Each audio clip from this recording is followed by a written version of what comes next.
Hello everyone, this is Shalini. आपका स्वागत है हमारे चैनल मैट एजुकेशन में। इससे पहले वाले वीडियो में हमने आपको सीटेट 2019 दिसंबर का जो पेपर है, फर्स्ट पेपर, उससे रिलेटेड कुछ क्वेश्चंस जो थे सीडीपी से वो बताए थे।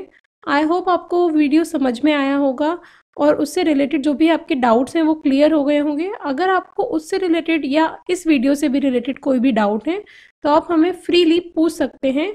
ये हमारा लाइव सेशन तो नहीं है, बट इसमें हम आपके साथ में लाइव चैट के थ्रू जुड़े हुए हैं। तो अगर आपको इस वीडियो को देखने के दौरान कोई भी डाउट होता है तो आप हमें कमेंट करके तुरंत पूछ सकते हैं।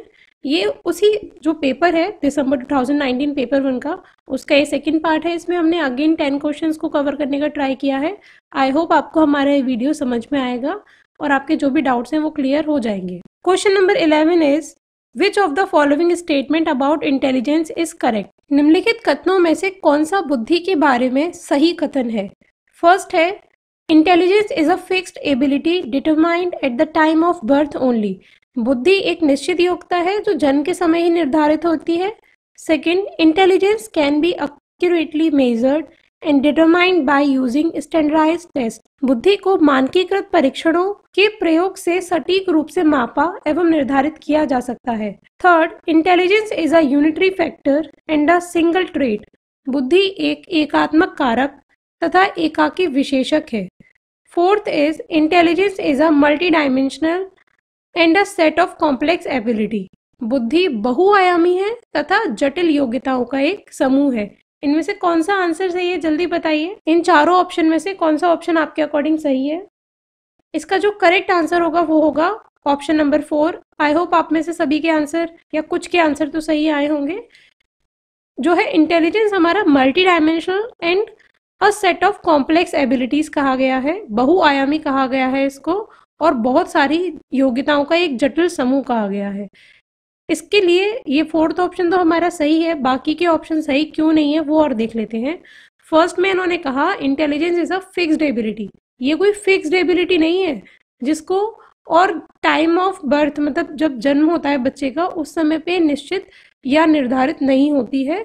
हाँ, एक हम अनुमान लगा सकते हैं, अगर बच्चा डिसेबल नहीं है या डिसेबल है उसके आधार पर हम उनकी बौद्धिक क्षमता को आकलन कर सकते हैं। मतलब एक आधार पर हम जज कर सकते हैं कि हाँ ये इंटेलिजेंस हो सकता है, बट निर्धारित नहीं कर सकते। तो इसलिए फर्स्ट ऑप्शन तो वैसे ही गलत हो गया। सेकंड है intelligence can be accurately measured and determined by using standardised test. हम इंटेलिजेंस को स्टैंडर्डाइज्ड टेस्ट के द्वारा माप सकते हैं, आकलन कर सकते हैं, बट जो ये कह रहे हैं एक्यूरेटली मेजर्ड, ठीक ऐसा काम हम नहीं कर सकते। हम उसे सटीक रूप से नहीं माप सकते। ये नहीं बता सकते कि हाँ ये इतना इंटेलिजेंट है और ये जो हमारी वैल्यू आई है वो बिल्कुल सही है। इसलिए ऑप्शन 2 भी हमारा गलत होगा। थर्ड है intelligence is a unitary factor and a single trait. Intelligence कोई सिंगल ट्रेट नहीं है, वहाँ पे बहुत सारे ट्रेट होते हैं इंटेलिजेंस को जो इन्फ्लुएंस करते हैं, इसलिए इसको मल्टी डायमेंशनल ही कहा गया है। इसलिए इसका जो ऑप्शन 4 है वो हमारा करेक्ट आंसर होगा। Question number 12, Ruhi always thinks of multiple solutions to a problem, many of which are original solutions. Ruhi is displaying characteristics of N. Ruhi हमेशा समस्या के एकाधिक समाधानों के बारे में सोचती है। इनमें से काफी समाधान मौलिक होते हैं। रूही किन गुणों का प्रदर्शन कर रही है, मतलब यहाँ पर कह रही है एक लड़की है वो बहुत सारे मल्टीपल सॉल्यूशंस ढूंढ लेती है किसी भी प्रॉब्लम के, तो वो इन चारों में से क्या कर रही है। फर्स्ट है creative thinker, she is a creative thinker, हम कह सकते हैं कि वो एक सृजनात्मक विचारक है। बी, कन्वर्जेंट थिंकर है, वो अभिसारिक विचारक है। थर्ड है रिजिड थिंकर, अन्वय विचारक है। And fourth is ego centric thinker या आत्म केंद्रित विचारक है। इन चारों में से कौन सा ऑप्शन है सही वो जल्दी से बताइए। इसका जो करेक्ट आंसर होगा वो होगा हमारा फर्स्ट, क्रिएटिव थिंकर या सृजनात्मक विचारक। इसको हम डाइवर्जेंट थिंकर भी कह सकते हैं। डाइवर्जेंट थिंकर क्या होता है, जो विभिन्न दिशाओं में एक ही चीज के सॉल्यूशन को तलाशता है बाहर की तरफ, जिसको हम अपसारी भी बोलते हैं हिंदी में। अगर वो होता है यहाँ ऑप्शन अपसारी विचारक तो वो इसका सही होता। बट कन्वर्जेंट थिंकर क्या होता है, वो केवल एक सॉल्यूशन की तरफ जाता है। तो यहाँ वो क्या कर रही है रूही, वो बहुत सारे सॉल्यूशन ढूंढ रही है, इसलिए हम इसको कहेंगे क्रिएटिव थिंकर है वो या सृजनात्मक विचारक है। इसलिए first option is the correct option of question number 12। I hope आपको डाउट क्लियर हो रहा होगा। अगर आपका कोई भी डाउट है फील फ्री टू आस्क। अगर आपको इस वीडियो से रिलेटेड या CDP से रिलेटेड या सीटेट से रिलेटेड कोई भी MCQs चाहिए तो आप हमारी वेबसाइट metaeducation.co.in पर लॉगिन कर सकते हैं और इसका लिंक आपको डिस्क्रिप्शन में मिल जाएगा। वहाँ हमने डिफरेंट सीरीज बना रखी हैं जो आपको सीटेट एग्जाम के लिए हेल्पफुल रहेंगी। उसके अलावा डेली अपडेट्स के लिए आप हमारे फेसबुक पेज, टेलीग्राम ग्रुप और इंस्टाग्राम पेज को भी लाइक कर सकते हैं। Question number 13, in a situation of less participation of students belonging to a deprived group in teaching learning process, a teacher should. शिक्षण अधिगम प्रक्रिया में वंचित समूह से संबंधित विद्यार्थियों के द्वारा सहभागिता कम होने की स्थिति में एक शिक्षक को क्या करना चाहिए। पूरे क्लास में डिप्राइव्ड ग्रुप है, जो क्लास में शामिल नहीं हो रहा है, टीचिंग लर्निंग जो प्रोसेस है उसमें अच्छा पार्टिसिपेशन या सहभागिता नहीं कर पा रहा है, तो उस केस में टीचर क्या करेगा। देखिए, इस टाइप के जो क्वेश्चन है ना कि आपको एक कंडीशन दे रखी है और उसका आपको सॉल्यूशन ढूंढना है, तो यहाँ पर अपने जो माइंड है उसको साइड रख के ऐसा सोच के आप आंसर दीजिए कि एक बहुत अच्छा प्यारा सा टीचर है जो अपनी क्लास के लिए, अपने बच्चों के लिए हमेशा सब कुछ सही चाहता है।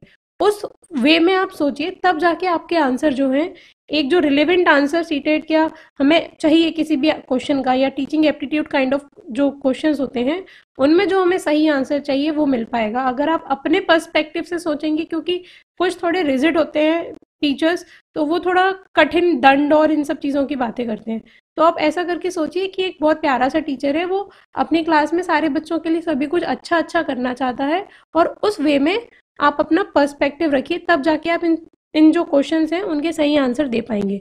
तो अब बताइए कि टीचर को क्या करना चाहिए इन चारों में से। फर्स्ट है, ask the children to withdraw from school, बच्चों को विद्यालय छोड़ने के लिए कहना चाहिए। Second, accept this situation as it is, इस स्थिति को जैसी है स्वीकार कर लेना चाहिए। Third, lower her expectations from such students, इन विद्यार्थियों से अपनी अपेक्षाओं को कम करना चाहिए। फोर्थ है, reflect on her own teaching and find ways to improve students involvement, अपनी शिक्षण पद्धति पर विचार करना चाहिए तथा बच्चों की सहभागिता में सुधार करने के लिए नए तरीके ढूंढने चाहिए। इन चारों में से कौन सा करेक्ट ऑप्शन है, जल्दी बताइए। यस, इसका जो करेक्ट आंसर है वो होगा हमारा ऑप्शन नंबर 4। मतलब जो टीचर है उसको खुद की टीचिंग में इम्प्रूवमेंट लाना चाहिए, जिससे कि जो बच्चों की सहभागिता है उसमें सुधार कर पाए। फर्स्ट क्यों नहीं होगा, क्योंकि इसमें ये कह रहे हैं ask the children to withdraw from school, ये तो बिल्कुल गलत है। हम किसी भी बच्चे को स्कूल से विथड्रॉ या विद्यालय छोड़ने के लिए नहीं कह सकते, तो first option is the wrong option. Second है, accept this situation as it is, जब यहाँ पर इम्प्रूवमेंट की हम बात ही कर रहे हैं कि कैसे बच्चों की सहभागिता बढ़ाई जाए, तो उस सिचुएशन को ऐसा का ऐसा छोड़ना तो बिल्कुल गलत ऑप्शन होगा। थर्ड है, lower her expectation from such students, वो उन बच्चों से अपनी अपेक्षा ही छोड़ दे कि वो बच्चे तो कुछ कर ही नहीं सकते, अब उनसे हमें कुछ सोचना भी नहीं है कि हाँ वो क्लास में इन्वॉल्व होंगे, ये एक टीचर का सही रवैया नहीं है। इसलिए जो इसका करेक्ट ऑप्शन होगा वो होगा ऑप्शन नंबर 4, कि अपनी जो टीचिंग वे है वो उसको सुधारे और जिससे कि बच्चों का इन्वॉल्वमेंट क्लास में बढ़ पाए। Question number 14, in an inclusive classroom a teacher dash individualised education plans, एक समावेशी कक्षा में एक शिक्षक को विशिष्ट शैक्षिक योजनाओं को क्या करना चाहिए उसे। पहला है शुड नॉट प्रिपेयर, सेकंड है शुड ओकेजनली प्रिपेयर, कभी कभी तैयार करना चाहिए, थर्ड है शुड एक्टिवली प्रिपेयर, सक्रिय रूप से तैयार करना चाहिए, एंड फोर्थ है should discourage the preparation of, तैयार करने के लिए हतोत्साहित होना चाहिए। मतलब एक क्लास है इंक्लूसिव क्लासरूम जहाँ पर हमारे साथ में जो है नॉर्मल बच्चे भी पढ़ रहे हैं और जो डिसेबल बच्चे हैं या जिनकी नीड्स थोड़ी डिफरेंट है भी पढ़ रहे हैं, ये ऐसा कह सकते हैं हम। तो वहाँ पे टीचर को जो इंडिविजुअलाइज एजुकेशन प्लान है, मतलब उन विशिष्ट बच्चों के हिसाब से जो प्लान है उसके बारे में क्या करना चाहिए। सही आंसर बताइए क्या होगा इसका। क्वेश्चन नंबर 14 का हमारा आंसर होना चाहिए सही, शुड एक्टिवली प्रिपेयर, मतलब ऐसे लेसन प्लान को एक टीचर को लगातार प्रिपेयर करना चाहिए। ऐसे इंडिविजुअलाइज्ड एजुकेशन प्लान बनाने से जो विशिष्ट बालक है या जो डिप्राइव्ड स्टूडेंट्स हैं उनको हेल्प मिलेगी, उसके साथ साथ जो नॉर्मल चाइल्ड है उनके लिए वो और बेहतरीन एजुकेशनल प्लान साबित हो सकते हैं। तो इसलिए हमेशा टीचर को ध्यान रखना चाहिए कि वो अगर इंक्लूसिव क्लासरूम में पढ़ा रहा है तो दोनों बच्चों का ख्याल रखते हुए उसको प्लान्स बनाने चाहिए। Question number 15, the primary characteristic of children with dyslexia includes. पठन वैफल्य बच्चों के प्राथमिक लक्षण क्या हैं? First is attention deficiency disorder, न्यून अवधान विकार। Second is divergent thinking fluency in reading, अपसारी चिंतन और पढ़ने में धारा प्रवाहिता। Third, inability to read fluently, धारा प्रवाह पढ़ने की क्षमता। Fourth, engaging in repetitive locomotor actions, एक ही गति विषयक कार्य को बार बार दोहराना। तो देखिए इसका जो करेक्ट आंसर होना चाहिए, हम यहाँ पर किस चीज की बात कर रहे हैं? डिसलेक्सिया। डिसलेक्सिया माने लैंग्वेज से रिलेटेड, वहां पर बच्चों को फ्लुएंटली पढ़ने में दिक्कत होती है। इनेबिलिटी टू रीड फ्लुएंटली, इसलिए इसका जो करेक्ट ऑप्शन होगा वो होगा ऑप्शन नंबर थर्ड। इसमें बच्चे अच्छे तरीके से पढ़ नहीं पाते। और जो फर्स्ट है अटेंशन डेफिशिएंसी डिसऑर्डर, ये हमारा ADHD कहलाता है। सेकंड है divergent thinking and fluency in reading, ये तो कोई प्रॉब्लम है ही नहीं। अगर बच्चे को फ्लुएंसी है रीडिंग में तो वो डिसलेक्सिया तो उसे है ही नहीं। ठीक, आई होप आपको इतना समझ में आ रहा होगा। एंड जो लोकोमोटर एक्शंस हैं वो कुछ कुछ डिस्ग्राफिया से रिलेटेड हमारे रहते हैं। Question number 16, the concept of inclusive education as advocated in the Right to Education Act 2019 is based on। शिक्षा का अधिकार अधिनियम 2009 में उल्लेख की गई समावेशी शिक्षा की अवधारणा निम्नलिखित में से किस पर आधारित है? फर्स्ट है द बिहेवियरिस्ट प्रिंसिपल्स, व्यवहारिवाद सिद्धांत। Second, a sympathetic attitude towards disabled, अशक्त बच्चों के प्रति सहानुभूति अभिवृत्ति। Third, a right based humanistic perspective, अधिकार आधारित मानववादी परिप्रेक्ष्य। Fourth is mainstreaming of the disabled by offering them primarily vocational education, मुख्यतः व्यवसायिक शिक्षा उपलब्ध करा करके अशक्त बच्चों को मुख्य धारा में शामिल करना। इसमें से कौन सा इसका करेक्ट ऑप्शन है? राइट टू एजुकेशन एक्ट 2019 में जब हमने इंक्लूसिव एजुकेशन की बात करी थी तो वो किस पर बेस्ड है इसमें से? यस, इसका जो करेक्ट आंसर है वो होगा ऑप्शन नंबर 3, अधिकार आधारित मानववादी परिप्रेक्ष्य या अ राइट बेस्ड ह्यूमनिस्टिक पर्सपेक्टिव। यहाँ हम इंक्लूसिव एजुकेशन में सबकी बात कर रहे हैं, यहाँ हम केवल डिसेबल्स की बात नहीं कर रहे हैं। यहाँ पर हम कह रहे हैं कि जो नॉर्मल स्टूडेंट है उनको भी राइट है कि वो डिसेबल्स को जाने, कि वो कैसा उनका पूरा जीवन रहता है, वो किन किन गतिविधियों से गुजरते हैं, ये सारी चीज़ों की बात कर रहे हैं। तो ये एक ह्यूमनिस्टिक पर्सपेक्टिव पर हमने यहाँ पर बात की है, ना कि किसी डिसेबल या बिहेवियरिस्ट प्रिंसिपल्स की बेस पर ये नहीं लिया गया है। आई होप आपको समझ में आया होगा। कोई डाउट है तो आप पूछ सकते हैं। Question number 17, in the constructivist framework learning is primarily, संरचनावादी ढांचे में अधिगम प्राथमिक रूप से क्या है ये बताना है। अगर हम कंस्ट्रक्टिविस्ट फ्रेमवर्क ऑफ लर्निंग की बात कर रहे हैं तो उसमें लर्निंग को हम क्या कह सकते हैं? First is based on rote memorisation, क्या वो यंत्रवाद याद करने की विधि पर आधारित है? सेंटर्ड अराउंड रीइंफोर्समेंट, प्रबलन पर आधारित है। थर्ड, एक्वायर्ड थ्रू कंडीशनिंग, अनुबंध द्वारा अर्जित किया गया है। Fourth, focused on the process of meaning making, अवबोधन की प्रक्रिया पर केंद्रित है। जो संरचनावादी ढांचा है या फिर कंस्ट्रक्टिव फ्रेमवर्क जो है उसको वो किस बेस पर है, उसका जो फिलॉसफी है मेन वो किस पर बेस्ड है ये बताना है। देखिए इसका जो करेक्ट आंसर है वो होगा ऑप्शन नंबर 4। इसका ऑप्शन नंबर 4 इसलिए होगा क्योंकि जो हम कंस्ट्रक्टिविस्ट फ्रेमवर्क की बात करते हैं उसमें ये बताया जाता है कि बच्चा जो भी लर्निंग करता है वो उसके एनवायरनमेंट, उसके प्रीवियस एक्सपीरियंसेस के बेसिस पे उसकी लर्निंग होती है।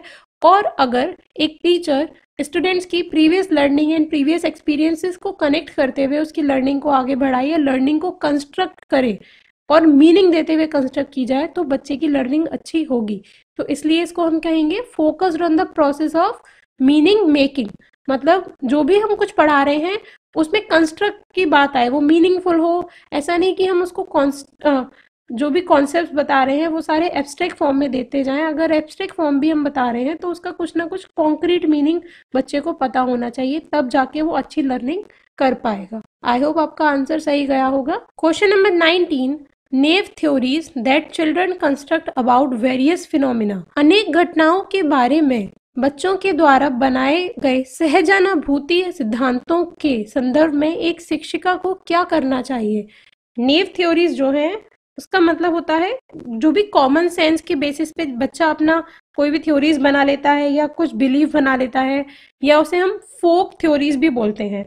मतलब जो भी उसने अपने आसपास देखा उसके आधार पर उसकी जो धारणाएं बन गई, सिद्धांत बन गई। ठीक, तो एक टीचर को इसके लिए क्या करना चाहिए। First is should be ignored by the teacher, बच्चों के इन सिद्धांतों को अनदेखा कर देना चाहिए। Second, should be punished by the teacher, बच्चों को दंडित करना चाहिए। Should be replaced by correct one through repetitive memorisation, बार बार याद करने के द्वारा एक सही सिद्धांत से बदल देना चाहिए। And fourth is should B challenged bye presenting counter evidence and examples, प्रतिकूल प्रमाण एवं उदाहरणों को प्रस्तुत करके बच्चों के इन सिद्धांतों को चुनौती देनी चाहिए। इसमें से ऐसा क्या काम टीचर करे जिससे कि जो बच्चे की सिद्धांत या थ्योरीज बनी हुई हैं, नेव थ्योरीज जो बनी हुई हैं, उनको चेंज किया जा सके। इसका जो करेक्ट आंसर होगा वो होगा ऑप्शन नंबर 4, यानी कि should be challenged bye presenting counter evidences and examples. एक टीचर को उससे रिलेटेड जो भी है या उसके अगेंस्ट में कुछ कुछ ऐसे एग्जाम्पल्स प्रस्तुत करने चाहिए या ऐसे साक्ष्य या एविडेंसेस देने चाहिए जिससे बच्चे को लगे कि जो मैंने अपना कॉन्सेप्ट बनाया है वो बिल्कुल गलत कॉन्सेप्ट है, पर इसको इस तरीके से अगर हम देखेंगे तो ये चीज सही है। ऐसा अगर टीचर करेगा तो बच्चे का जो कॉन्सेप्ट है वो चेंज हो जाएगा कुछ समय बाद और वो उस चीज पर बिलीव करने लगेगा क्योंकि उसके पास साक्ष्य है। मेन बात तो ये। ठीक, अब फर्स्ट क्वेश्चन ऑप्शन गलत क्यों है, should be ignored bye teacher. ऐसे इग्नोर करने से कुछ नहीं होगा, बच्चे का कोई विकास नहीं होगा। पनिश करने से बच्चे को लगेगा कि यहाँ पर तो मेरी बात कोई सुनता ही नहीं है और मैं शायद गलत भी हो सकता हूँ पर मेरी बात कोई यहाँ सुन नहीं रहा है। मेन बात उसे ये लगेगी, तो उस बात को या उस सिद्धांत को वो अपने तक सीमित रखेगा, नेक्स्ट टाइम टीचर के सामने या स्कूल में प्रेजेंट ही नहीं करेगा। थर्ड है replaced by correct one through repetitive memorisation, कि उसको रट्टू तोते की तरह पढ़ाया जाए कि ऐसा नहीं होता ऐसा होता है, ऐसा नहीं होता ऐसा होता है, तो उससे भी बच्चे को कुछ भी समझ में नहीं आएगा। मेन चीज है, आप अगर किसी भी बालक को या किसी को भी चाइल्ड को कुछ सही चीज बताना चाहते हैं तो उसे फुल वैलिड प्रूफ के साथ में चीजें बताइए। इससे बच्चे को लगेगा कि हाँ ऑथेंटिक इन्फॉर्मेशन मिल रही है और वो जल्दी से उसको समझ भी पाएगा। तो इसलिए option 4 is the correct answer. Question number 19, child centred pedagogy promotes, छात्र केंद्रित शिक्षा शास्त्र की क्या विशेषता है। अगर कोई टीचिंग या जो पेडागोजी है वो अगर चाइल्ड सेंटर्ड है तो उसकी क्या कैरेक्टरिस्टिक होगा main. First is exclusive reliance on textbook, केवल पाठ्य पुस्तकों पर निर्भर होना। Second, giving primacy to children's experiences, बच्चों के अनुभवों को प्रमुखता देना। थर्ड इज रोट मेमोराइजेशन, यंत्रवाद याद करना, मतलब जो पहले से है रट्टू तोते की तरह याद कराना। Fourth is labelling and categorisation of students based on ability, योग्यता के आधार पर विद्यार्थियों को नामांकित करना तथा वर्गीकरण करना। अगर हम छात्र केंद्रित शिक्षा की बात कर रहे हैं तो कौन सा ऑप्शन इसमें से सही होगा। Yes, the correct option is option number 2, बच्चों के अनुभवों को प्रमुखता देना। यहाँ पे उसके अलावा बाकी के जो सारे ऑप्शंस हैं वो किसी भी तरीके से चाइल्ड सेंटर्ड पेडागोजी को प्रमोट नहीं कर रहे हैं। केवल अगर हम बच्चे के अनुभवों को प्रमुखता दे रहे हैं, इन चारों ऑप्शनों में से जो बेस्ट ऑप्शन है वो है हमारा ऑप्शन नंबर 2, यानी कि अगर हम चाइल्ड के एक्सपीरियंसेस को प्रमुखता दे रहे हैं, उसको ध्यान में रख रहे हैं, तो हम एक चाइल्ड सेंटर्ड पेडागोजी को प्रभाव में ला सकते हैं। आई होप आपको ये चीज समझ में आ गई होगी। Question number 20, emotions and cognitions are dash each other, संवेग एवं संज्ञान एक दूसरे से डैश है। इमोशंस जो भी हम शो करते हैं एंड कॉग्निशन हमारी नॉलेज या संज्ञान, अब ये एक दूसरे से क्या है, completely separate from each other, पूर्णतः अलग है। B, independent of each other, स्वतंत्र हैं। Third, interwoven with each other, मतलब एक दूसरे से गुथे हुए हैं, सन्निहित हैं एक दूसरे में। फोर्थ, नॉट रिलेटेड टू, या कोई भी संबंध इनमें नहीं है। तो इसका जो करेक्ट आंसर होगा वो होगा ऑप्शन नंबर 3, या जिसको हम बोलेंगे इंटरवोवन विद ईच अदर, संवेग एवं संज्ञान एक दूसरे से सन्निहित है। क्योंकि कहीं ना कहीं इसमें बहुत सारे फैक्टर्स, इमोशंस एंड कॉग्निशन में काफ़ी सारे ऐसे फैक्टर्स हैं जो एक दूसरे से पूरी तरीके से रिलेटेड हैं। इसलिए हम कह सकते हैं कि ऑप्शन 3 है, इंटरवोवन विद ईच अदर, हमारा करेक्ट आंसर। आई होप आपको आज का ये वीडियो समझ में आया होगा। अगर आपको इस वीडियो से रिलेटेड, किसी भी क्वेश्चन से रिलेटेड कोई भी डाउट है तो आप हमें पूछ सकते हैं कमेंट बॉक्स में कमेंट करके। एंड अगर आपको CDP से रिलेटेड और MCQs चाहिए तो आप हमारी वेबसाइट metaeducation.co.in पर जाके लॉगिन करके वहाँ से MCQs फ्री में एक्सेस कर सकते हैं। उन MCQs का लिंक आपको डिस्क्रिप्शन बॉक्स में नीचे मिल जाएगा। आई होप फ्रेंड्स कि आपको ये वीडियो हमारा अच्छा लगा होगा एंड समझ भी आया होगा। अगर आपको ये वीडियो पसंद आया है then like this video, share with your friends and अगर आप इस चैनल पे नए हैं then subscribe our channel. Thank you and have a nice day.